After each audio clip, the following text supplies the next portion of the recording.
Paspor Indonesia tahun ini kembali menunjukkan taringnya dalam indeks paspor dunia. Ini berarti jumlah negara yang memberikan fasilitas bebas visa atau visa on arrival bagi pemegang paspor Indonesia telah berkembang pesat, mencapai sekitar 145 negara dalam konteks cerita ini. Angka ini jauh melampaui paspor Arab Saudi yang hanya mencakup 79 negara.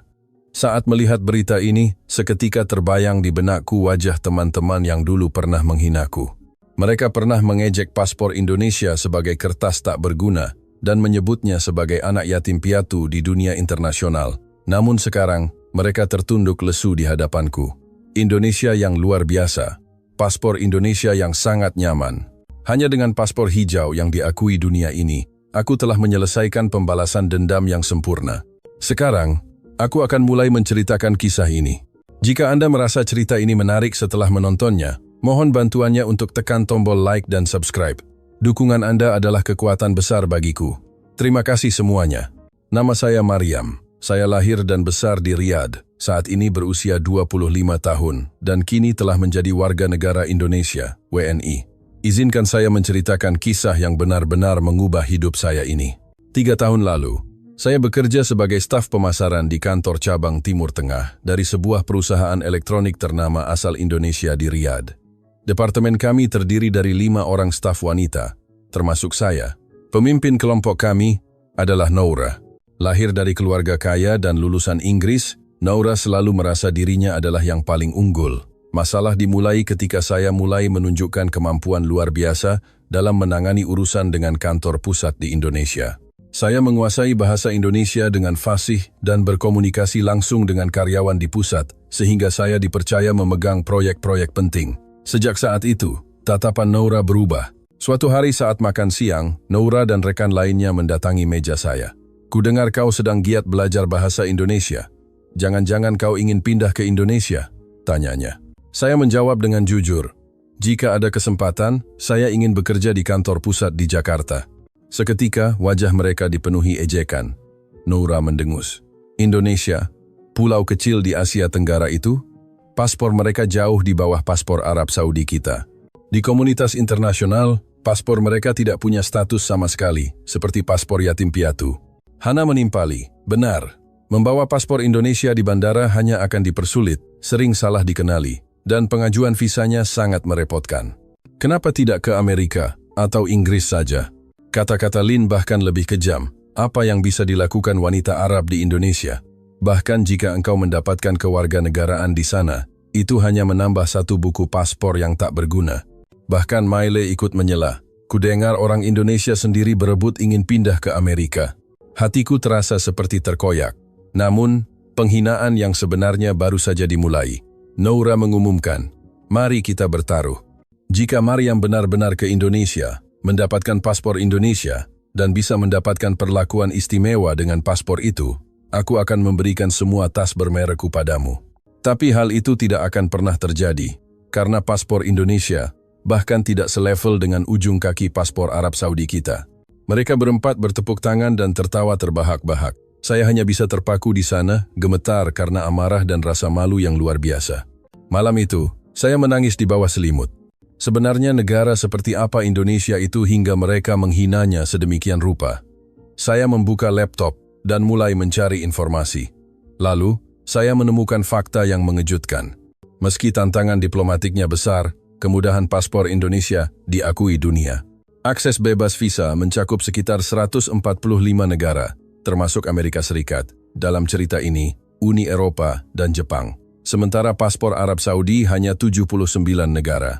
Ini berarti paspor Indonesia bisa bebas pergi ke 60 negara lebih banyak daripada Arab Saudi.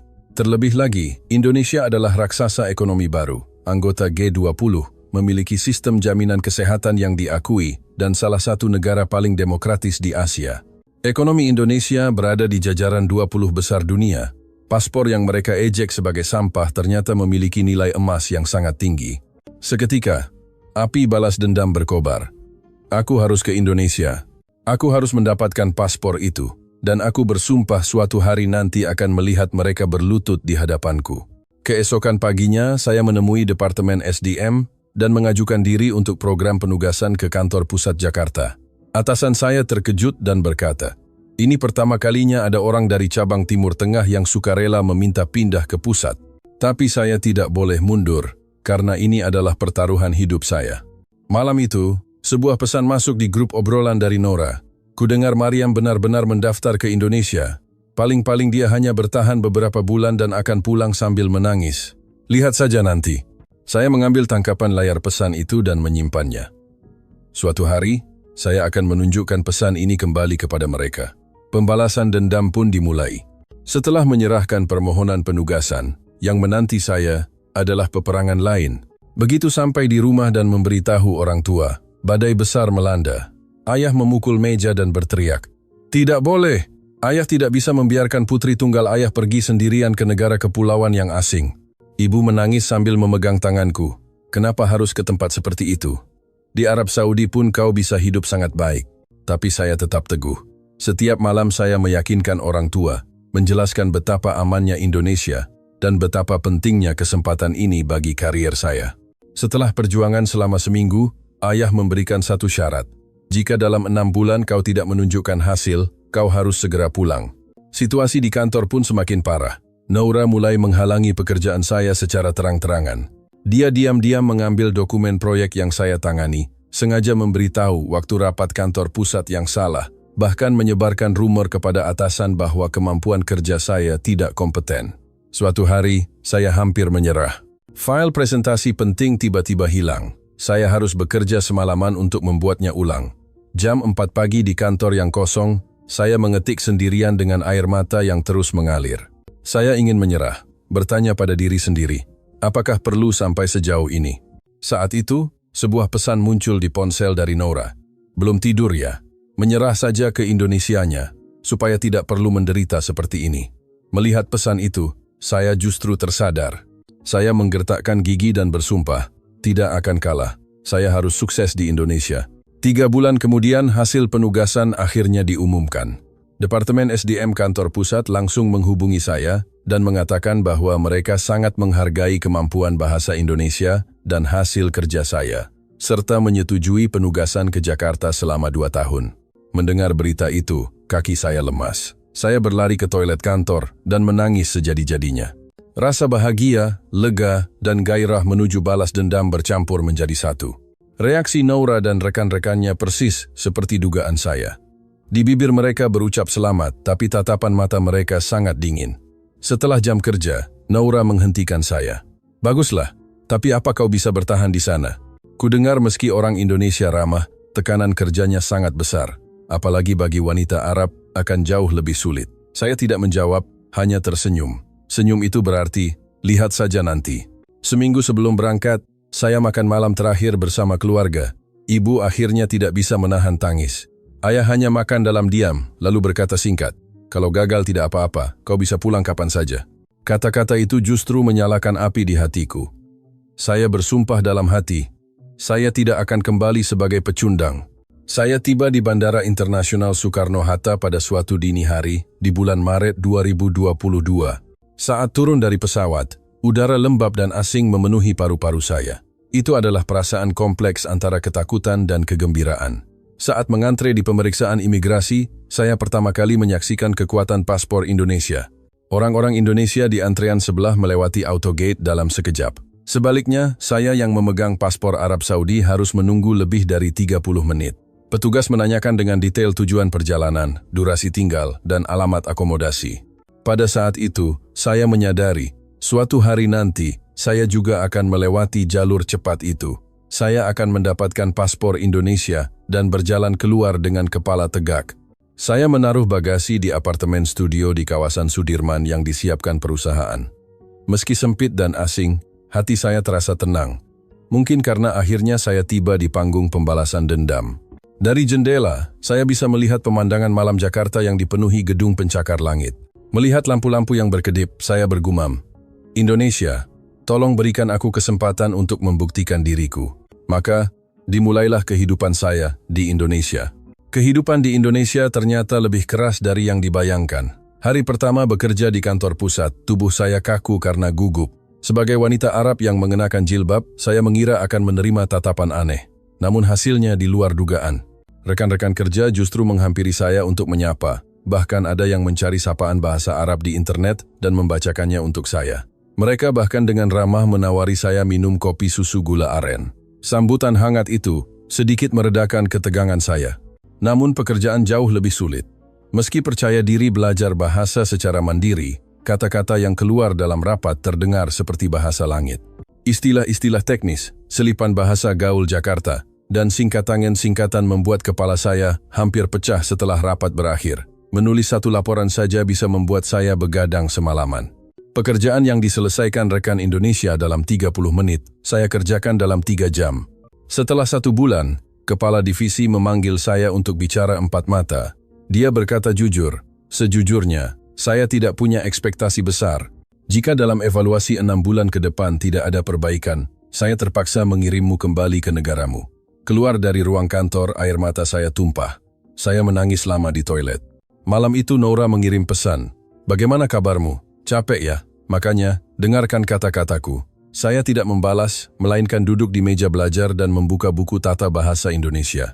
Saya belajar sampai jam 3 pagi, tidur 4 jam, lalu berangkat kerja. Kehidupan seperti ini berlangsung selama beberapa bulan. Beruntung, rekan-rekan kantor banyak membantu. Jika ada ekspresi yang tidak saya mengerti, mereka menjelaskan dengan ramah. Jika saya melakukan kesalahan kerja, mereka tidak memarahi melainkan mengajari ulang. Saat makan siang, mereka mengajak saya ke rumah makan Padang atau memperkenalkan jajanan pasar malam. Berkat itu, adaptasi saya menjadi jauh lebih cepat. Di antara mereka, Lestari sangat memperhatikan saya. Dia rekan satu tim yang sejak awal meminta saya duduk di sebelahnya. Dia bilang saya bisa bertanya apa saja padanya. Dia mengajari saya bahasa Indonesia yang natural, memberikan kiat-kiat kerja. Dan setelah jam kantor, dia membonceng saya dengan motor untuk berkeliling sudut-sudut Jakarta. Setiap kali saya merasa lelah, dia mendengarkan dan menghibur saya. Suatu hari saat saya tertelungkup lelah di meja karena lembur, Lestari membawakan saya minuman dingin dan berkata, "Mariam, kamu pasti bisa. Aku melihat semuanya. Kamu benar-benar bekerja keras. Orang Indonesia sangat menghargai orang yang mau berjuang." Mendengar itu, air mata saya menggenang.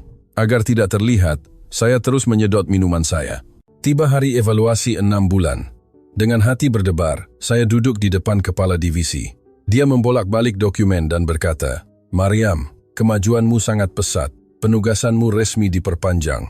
Detik itu juga, seluruh tubuh saya gemetar. Rasa lega karena berhasil membuat pandangan saya kabur. Keluar dari kantor, saya berlari ke arah Lestari.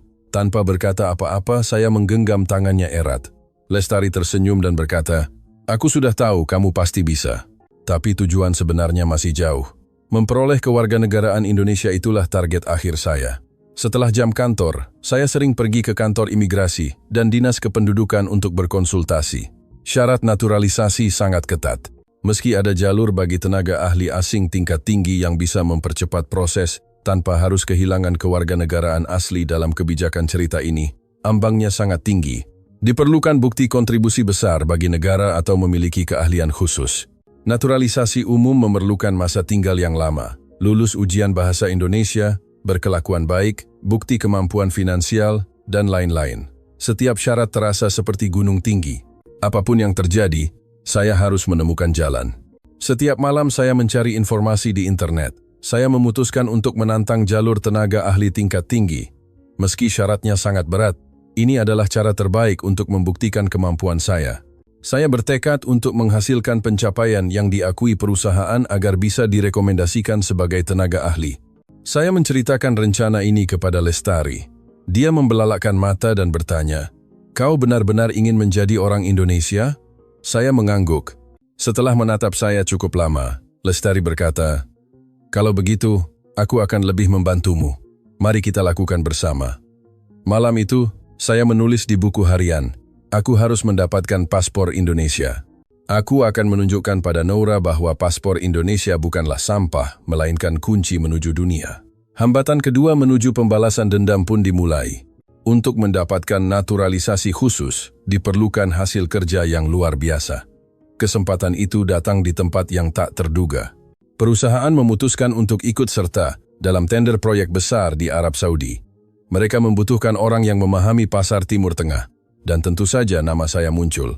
Kepala divisi memanggil saya. "Maryam, bisakah kau menangani proyek ini?" Jantung saya berdegup kencang. Inilah kesempatannya. Inilah panggung untuk membuktikan diri. Selama 3 bulan, saya bekerja seperti orang gila.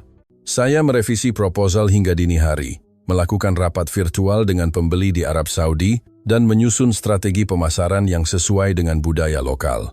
Hanya saya yang bisa menggunakan bahasa Arab dan bahasa Indonesia secara bersamaan. Lestari mendampingi saya, mengajari etika bisnis ala Indonesia dan teknik presentasi. Di tengah proses, sempat ada krisis. Kudengar kompetitor menawarkan harga yang lebih rendah. Semangat tim sempat turun, tapi saya tidak menyerah. Saya begadang merevisi strategi, menggali lebih dalam apa yang sebenarnya diinginkan oleh pihak Arab Saudi. Saya menemukan bahwa yang mereka inginkan bukanlah sekadar harga murah, melainkan kualitas, kepercayaan, dan kemitraan jangka panjang yang diwakili oleh merek Indonesia. Pada hari presentasi final, saya pergi ke Riyadh untuk perjalanan dinas. Saat melangkah ke ruang presentasi, kaki saya gemetar. Di depan para petinggi Arab Saudi, saya menjelaskan keunggulan teknologi perusahaan Indonesia dalam bahasa Arab. Saya melihat tatapan mereka berubah. Setelah presentasi berakhir, seorang petinggi menghampiri dan menjabat tangan saya. Saya tidak menyangka perusahaan Indonesia memiliki talenta sehebat ini. Seminggu kemudian, berita kemenangan tender datang. Kontrak bernilai setara dengan 700 miliar rupiah, pesanan terbesar di wilayah Timur Tengah sejak perusahaan didirikan. Saya menerima penghargaan di depan para petinggi kantor pusat. Saat itu, air mata saya tumpah. Pikiran akhirnya, aku berhasil membuat seluruh tubuh saya bergetar. Berita itu pun sampai ke cabang Riyadh. Noura mengirim pesan, "Selamat, tapi lalu kenapa? Statusmu masih orang asing. Sukses di Indonesia pun akhirnya kau harus kembali juga." Saya tidak membalas, melainkan menyimpan tangkapan layar itu, karena suatu hari saya akan menunjukkannya padanya. Setelah kesuksesan proyek tersebut, perusahaan menawarkan pengangkatan resmi, bukan lagi sebagai karyawan penugasan, melainkan karyawan tetap kantor pusat. Tangan saya gemetar saat menandatangani kontrak. Dengan ini, saya bisa terus bekerja secara legal di Indonesia. Di saat yang sama, saya juga mempersiapkan ujian kemahiran bahasa Indonesia, UKBI. Setelah kerja pergi ke tempat kursus, akhir pekan di perpustakaan seharian. Target saya adalah tingkat sangat unggul. Lestari membantu saya simulasi wawancara dan mengoreksi tulisan saya setiap minggu. Hari ujian tiba. Telapak tangan saya basah oleh keringat. Setelah menyelesaikan sesi mendengarkan dan membaca, saya keluar dengan perasaan linglung. Sebulan kemudian hasilnya keluar, lulus tingkat tertinggi. Melihat layar komputer, saya membacanya berulang-ulang, memastikannya 3 kali sebelum berani percaya. Sekarang, syarat naturalisasi hampir terpenuhi. Surat rekomendasi perusahaan, data hasil proyek, sertifikat bahasa Indonesia, bukti pajak, semua dokumen saya dekap erat. Saya pergi ke kantor kependudukan dan menyerahkan permohonan naturalisasi tenaga ahli tingkat tinggi. Petugas memeriksa dokumen dan berkata, "Karena ini jalur khusus tenaga ahli, prosesnya akan sangat ketat. Harap bersabar menunggu hasil tinjauan dari kementerian." Masa penantian dimulai. Setiap hari terasa seperti setahun. Saya khawatir bagaimana jika ditolak. Banyak malam saya tidak bisa tidur. Sampai suatu hari, petugas menelepon. Jantung saya hampir berhenti. Dengan tangan gemetar saya mengangkat telepon. "Nona Maryam, selamat. Permohonan naturalisasi Anda telah disetujui. Silakan datang untuk mengurus pengambilan KTP dan paspor."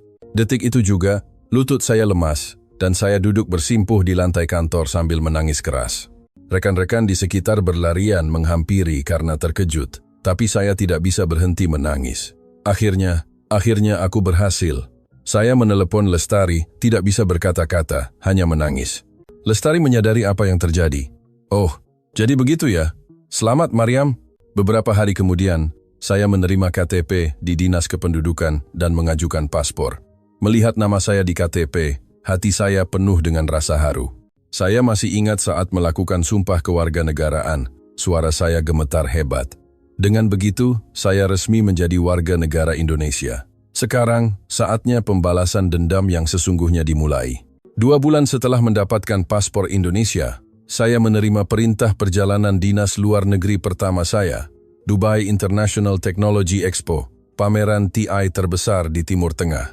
Perusahaan kami mengelola pavilion Indonesia, dan saya dikirim sebagai manajer bisnis sekaligus penerjemah bahasa Arab. Perjalanan dinas pertama dengan paspor baru membuat saya sangat bersemangat sekaligus gugup. Di terminal keberangkatan Bandara Soekarno-Hatta, jantung saya berdegup kencang. Inilah saat pertama kali saya menyerahkan paspor Indonesia. Berdiri di depan autogate, memindai paspor dan wajah. Dengan bunyi pip, pintu terbuka. Kurang dari 10 detik. Dulu, saat membawa paspor Arab Saudi, saya harus mengantre panjang di loket manual. Rasanya seperti mimpi. Saat tiba di Bandara Dubai, kejutan yang lebih besar menunggu. Meski untuk ke Dubai tetap diperlukan prosedur tertentu, namun karena Indonesia adalah kekuatan ekonomi yang kuat, pemegang paspor bisnis Indonesia menikmati jalur cepat. Saya berjalan menuju jalur cepat bisnis. Petugas imigrasi melihat paspor Indonesia saya, tersenyum, dan memberikan stempel "Welcome". Pada saat itulah, dari jalur umum di sebelah, terdengar suara yang sangat akrab. "Kenapa lama sekali? Dokumen visanya sudah lengkap semua kan?" Jantung saya hampir berhenti.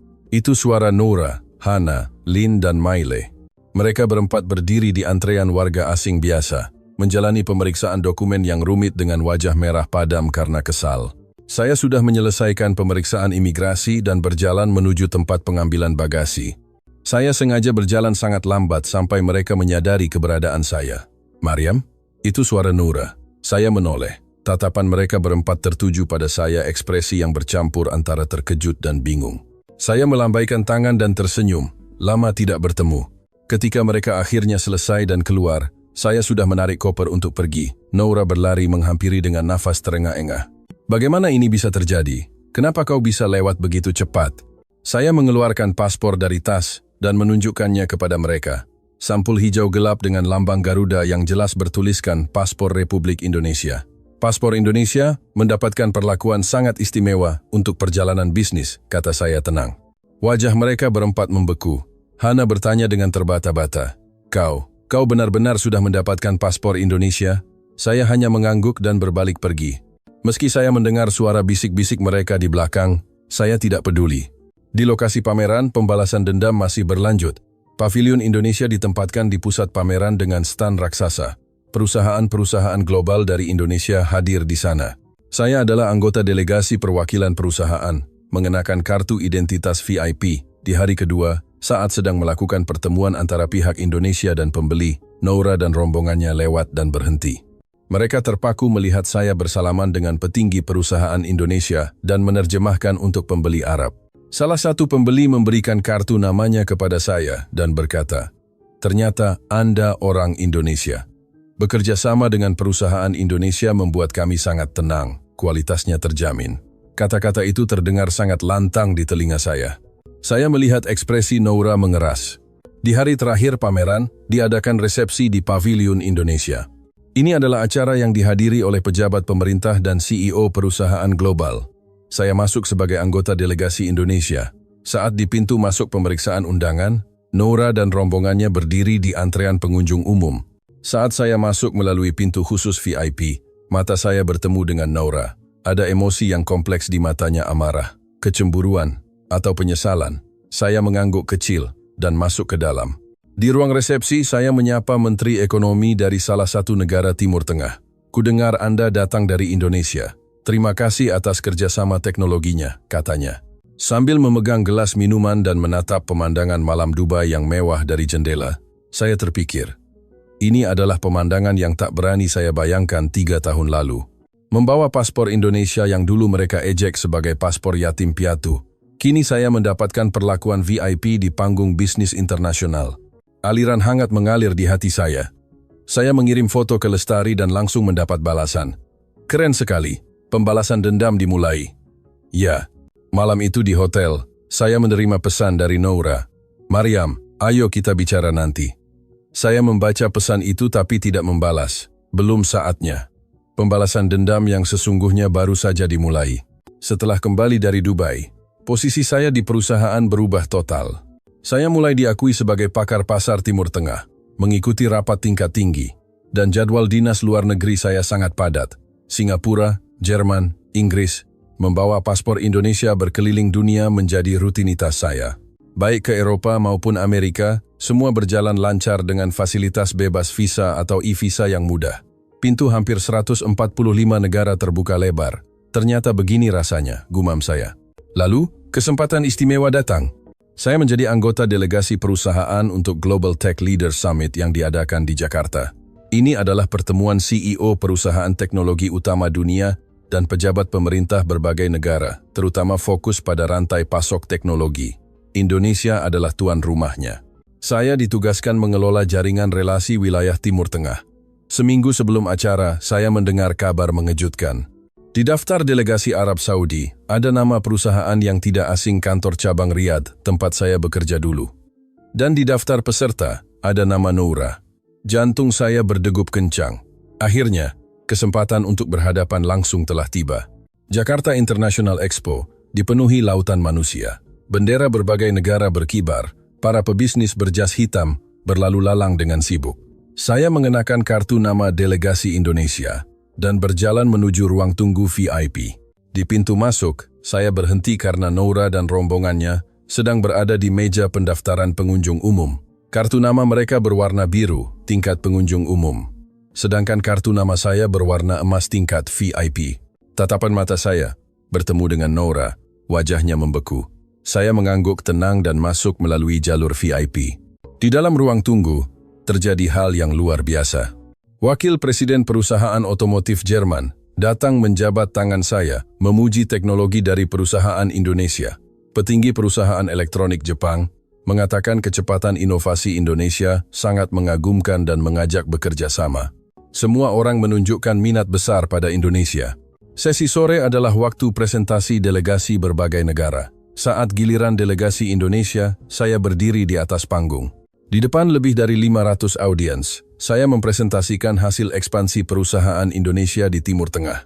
Saat saya mengakhiri presentasi dengan campuran bahasa Arab dan Inggris, ruangan meledak oleh tepuk tangan. Turun dari panggung, saya bertemu Noura. Dia berdiri sendirian di koridor, wajahnya pucat. "Mariam, kau benar-benar delegasi Indonesia?" Saya menunjukkan kartu nama saya. Republic of Indonesia, Gold VIP. Kartu itu berkilau di bawah lampu. Noura terdiam cukup lama, lalu bertanya dengan suara rendah, "Bagaimana semua ini bisa terjadi?" Saya tidak menjawab dengan penjelasan panjang, melainkan memberikan satu pertanyaan. Membawa paspor Arab Saudi untuk datang ke sini dan mengurus visanya, butuh waktu berapa lama? Wajah Noura berkerut, dia menjawab pelan. 2 bulan. Menyiapkan dokumen, wawancara, menunggu tinjauan. Butuh 2 bulan. Saya menjawab dengan tenang. Saya hanya membawa paspor saja untuk datang ke Indonesia. Bagi banyak negara, paspor ini memiliki fasilitas bebas visa, dan pergi ke negara lain pun sangat mudah. Setelah mengucapkan itu, saya berbalik. Meski saya mendengar Noura memanggil nama saya tidak berhenti. Di acara jamuan makan malam, hal yang lebih dramatis terjadi. Menteri Perdagangan Indonesia secara pribadi datang ke meja kami untuk menyapa. "Nona Mariam, saya dengar Anda berkontribusi besar dalam membuka pasar Timur Tengah. Terima kasih."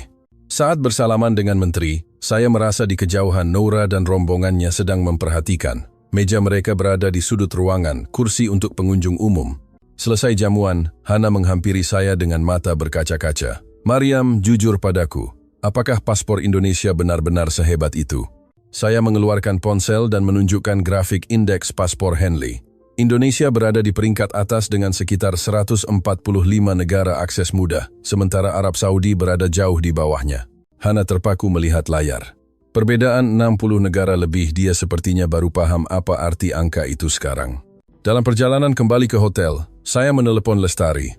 "Hari ini aku bertemu Noura. Aku bahkan bersalaman dengan menteri," kata saya bersemangat. Lestari tertawa. "Ini baru permulaan yang sesungguhnya." Malam itu, Noura mengirim pesan yang sangat panjang. Dia meminta maaf, mengakui bahwa dirinya salah, mengatakan bahwa dia tidak tahu apa-apa tentang Indonesia.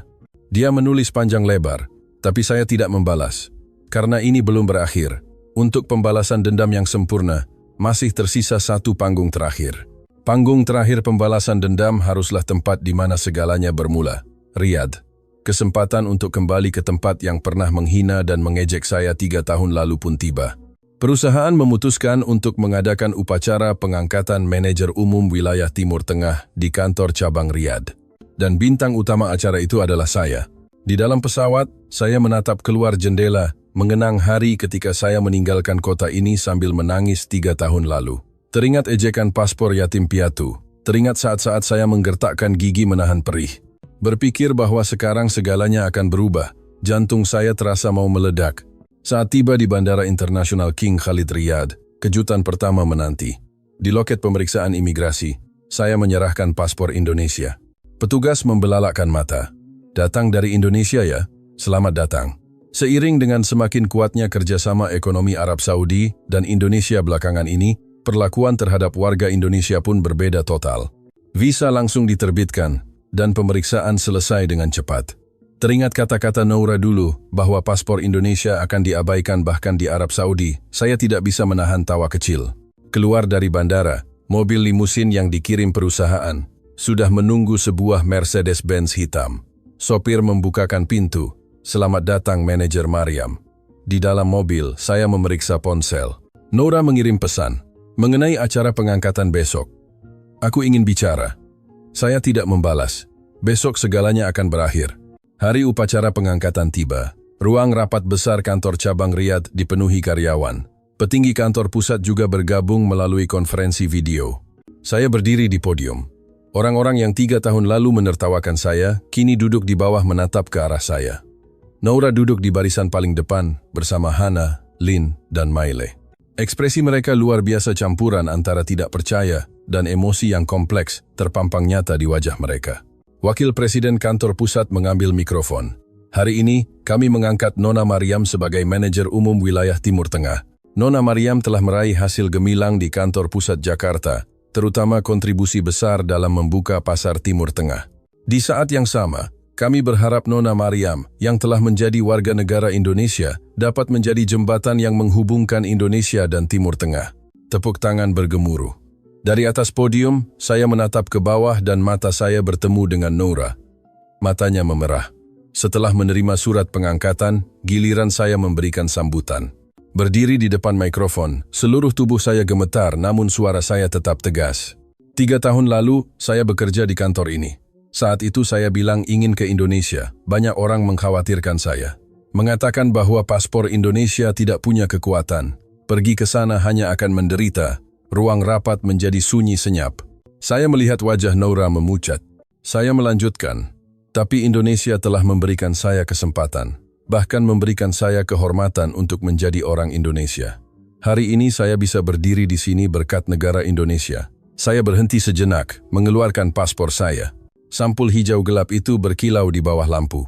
Paspor ini bebas bergerak di dunia internasional, mencakup sekitar 145 negara dengan akses mudah. Ini adalah paspor yang disambut dimanapun di dunia. Ini bukan kertas sampah. Ini adalah kartu pas yang kuat menuju dunia. Hadirin mulai berbisik-bisik. Saya menatap Noura dan melanjutkan.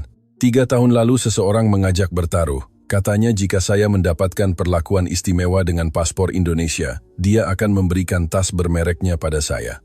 Di Dubai saya diundang dalam resepsi VIP. Di Jakarta saya berdiri di panggung sebagai delegasi Indonesia. Dan sekarang saya berdiri di sini sebagai manajer umum. Apakah ini sudah cukup? Ruang rapat seolah membeku. Semua orang menatap ke arah Noura. Wajah Noura merah padam. Saya meletakkan mikrofon dan mengucapkan kalimat terakhir, saya tidak butuh tas bermerek itu.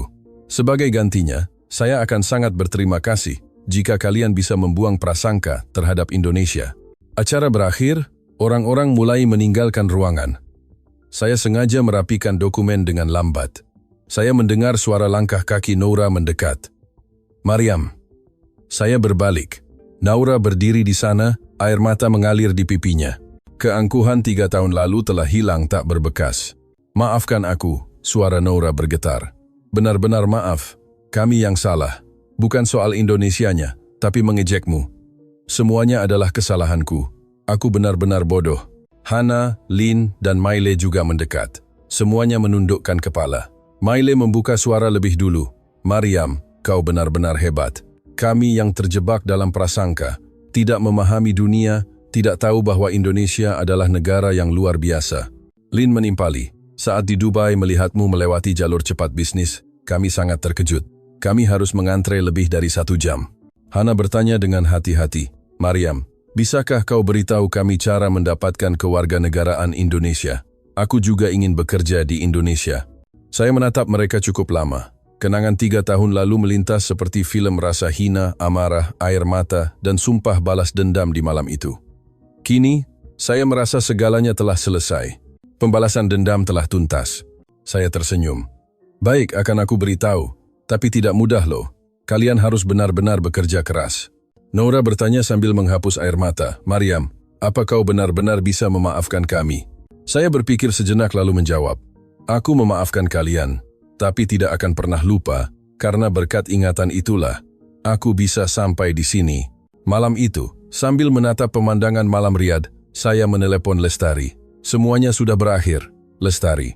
Pembalasan dendam tuntas. Lestari tertawa di seberang telepon. Kerja bagus. Sekarang, hidupmu yang sebenarnya baru dimulai. Menutup telepon, saya menatap keluar jendela teringat malam 3 tahun lalu saat saya menangis di kota ini. Detik-detik saat saya menggertakkan gigi dan bersumpah akan kembali untuk membuktikan diri. Akhirnya, saya berhasil. Dengan paspor Indonesia di tangan, saya kembali dengan kepala tegak. Orang-orang yang menghina saya telah tunduk. Saya telah menunjukkan kekuatan sejati dari paspor yang pernah diejek sebagai paspor anak yatim piatu itu. Air mata saya menetes. Kali ini bukan air mata kepedihan, melainkan air mata keharuan yang hangat. Indonesia, terima kasih. Negara ini memberikan saya bukan sekadar buku paspor, tapi hidup baru, kesempatan baru, kebanggaan baru, dan pembalasan dendam yang sempurna. Setelah kembali dari Riyadh, saya menjadi pribadi yang benar-benar berbeda. Meski pembalasan dendam telah usai, kisah saya baru saja dimulai. Sebagai manajer umum wilayah Timur Tengah, saya bolak-balik antara Jakarta dan Riyadh, menjalani hari-hari yang sibuk. Hidup dengan membawa 1 paspor Indonesia melintasi dunia ini adalah hidup yang tak terbayangkan 3 tahun lalu. Beberapa waktu lalu di Bandara Soekarno-Hatta saat mengurus keberangkatan, saya tiba-tiba terhenti. Saat melewati autogate, hati saya terasa hangat. Hanya butuh 10 detik untuk melewati gerbang ini. Pintu lebih dari 140 negara di dunia terbuka lebar, disambut dimanapun. Semua ini mungkin terjadi karena saya adalah orang Indonesia. Saya merasakan lebih dalam betapa hebatnya negara Indonesia saat berada di luar negeri. Pembeli di Dubai mengatakan jika produk Indonesia mereka akan percaya tanpa syarat. Pengusaha Jerman memuji teknologi Indonesia. Petinggi Jepang kagum pada efisiensi Indonesia. Dunia mulai mengakui nilai Indonesia. Nilai paspor ini bukan sekadar peringkat, tapi bukti bahwa dunia mempercayai Indonesia. Ini adalah bukti bahwa sebagai warga negara Indonesia, kita layak disambut dimanapun di masyarakat internasional. Bagaimana pulau-pulau ini bisa sampai di titik ini? Bangkit dari masyarakat agraris menjadi pusat teknologi dunia, menjadi mercusuar demokrasi di Asia, menjadi negara dengan paspor yang diakui dunia. Terkadang saya berjalan di tepi sungai atau menatap lampu Jakarta dari gedung tinggi sambil berpikir, negara ini tidak hanya memberikan saya kewarganegaraan, tapi memberikan saya kesempatan baru, mimpi baru, dan kebanggaan baru. Beberapa hari lalu saat makan malam dengan Lestari, dia bertanya, apa hal terbaik menjadi orang Indonesia? Saya berpikir sejenak lalu menjawab, menjadi percaya diri. Kemanapun saya pergi, saya bisa mengangkat kepala dengan tegak. Cukup katakan saya orang Indonesia, maka tatapan orang-orang akan berubah penuh keramahan dan rasa hormat. Itu adalah yang terbaik. Lestari tertawa. Kau benar-benar sudah jadi orang Indonesia sejati, Mariam. Kata-kata itu sangat menyentuh hati saya. Meski saya memiliki darah Arab, hati saya sepenuhnya Indonesia. Saya mencintai negara ini dan bangga menjadi warganya. Kadang saya menerima kabar dari mantan rekan kerja di Riyadh. Katanya Noura sekarang sedang les bahasa Indonesia, bermimpi suatu hari bisa bekerja di Indonesia.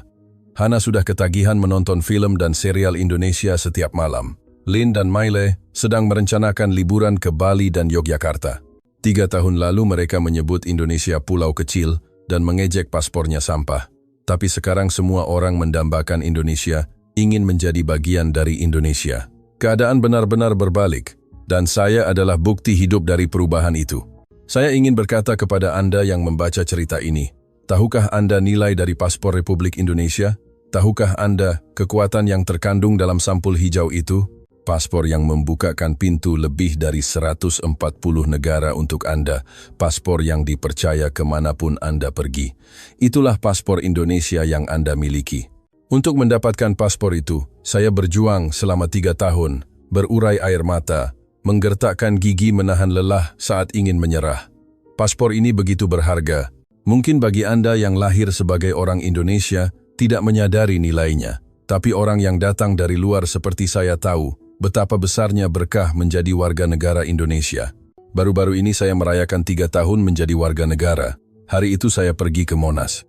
Berdiri di sana cukup lama menatap ke arah istana, memikirkan orang-orang yang menjaga negara ini, para pendahulu yang menciptakan keajaiban ekonomi, dan semua orang yang saat ini terus meningkatkan derajat Indonesia. Berkat kalian semua, saya bisa hidup sebagai orang Indonesia dengan bangga. Air mata saya menetes air mata, terima kasih. Kedepannya saya akan hidup untuk mengharumkan nama Indonesia, menjadi jembatan antara Indonesia dan Timur Tengah, memberitahu lebih banyak orang tentang kehebatan Indonesia. Saya ingin mengembalikan apa yang telah negara ini berikan kepada saya. Indonesia, negara yang mengubah hidup saya, negara yang akan selamanya saya cintai.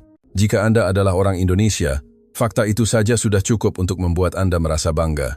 Indonesia yang diakui dunia, paspor Indonesia yang dicemburui dunia, dan orang Indonesia yang dihormati dunia. Saya adalah orang Indonesia itu, dan Anda pun adalah orang Indonesia itu. Indonesia, aku mencintaimu. Kisah hari ini cukup sampai di sini. Jika bermanfaat bagi Anda, silakan subscribe, like, dan aktifkan loncengnya. Saya akan kembali dengan lebih banyak kisah yang menyentuh hati. Terima kasih telah menonton. Sampai jumpa.